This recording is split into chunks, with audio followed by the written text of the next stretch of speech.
Shavuot Tov Rabotai, we're continuing with our Mishna Yomi, Masechet Demai. We're up to Perek Mishnah Zayin. Previously, we spoke about somebody who buys two separate produce purchases from a wholesaler, if you can assume they come from the same garden, have the same status. Today, we're going to speak about somebody who buys two separate purchases from a homeowner who sells his own produce. If somebody buys Demai from a homeowner who grows his own produce, and before he tied his first purchase, he went and bought a second time. The Mishnah says you're allowed to tithe from one purchase for the other purchase, even if both purchases came from two separate baskets of grain, even if you bought them in two different cities, because the Mefarshim explain, since a homeowner generally sells his own produce that he grew, the status of all the produce is assumed to be the same, either all tevel or either all not tevel.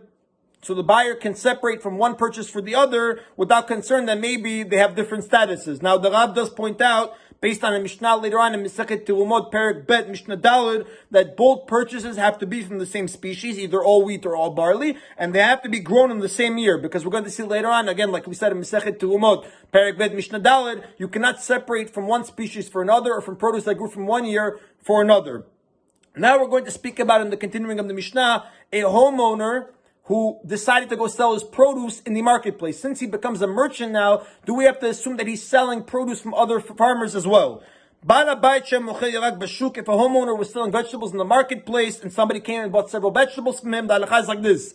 When his workers, the seller's workers, bring in vegetables from his own garden, they're coming from the seller's own garden. You obviously have to ask where these vegetables are coming from.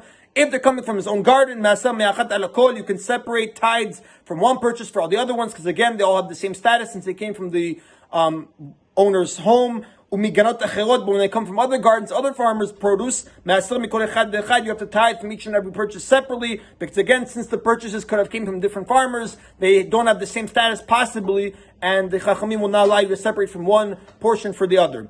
Now we're going to speak about Rabotai Mishnah Chet. If a person buys vadei tevel, produce that certainly was not tithed from two separate owners, is he allowed to tithe from one portion for the other? If somebody buys tevel, vadei tevel from two separate places, obviously you bought it from two separate people and they told you that the produce they're selling you is vadei tevel, they didn't separate anything yet. The Mishnah says you could tithe from one purchase for the other, because again, since both are definitely tevel, they share the same status, that they both have to be tithed, you could tithe from one portion for the other. Now, even though the Chachamim say this halakha, you could tithe from one portion of tevel to the other if you buy it from two separate people, that does not mean you're allowed to buy tevel. Rather, the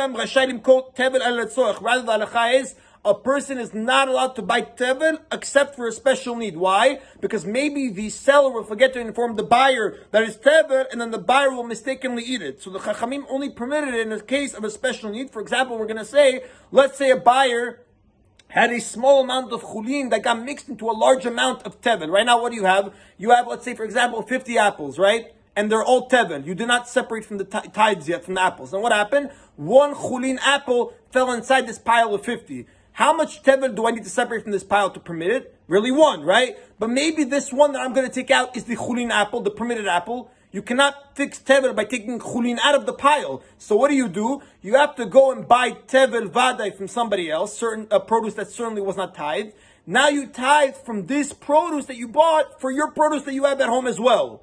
That's the only case the Chachamim allowed you to buy tevel vadai to fix your produce at home that chulin fell inside of it. And the Rav does point out that this leniency only applies to a chaver, somebody who is trusted by Terumot u'Maasrot, not by Namaaretz.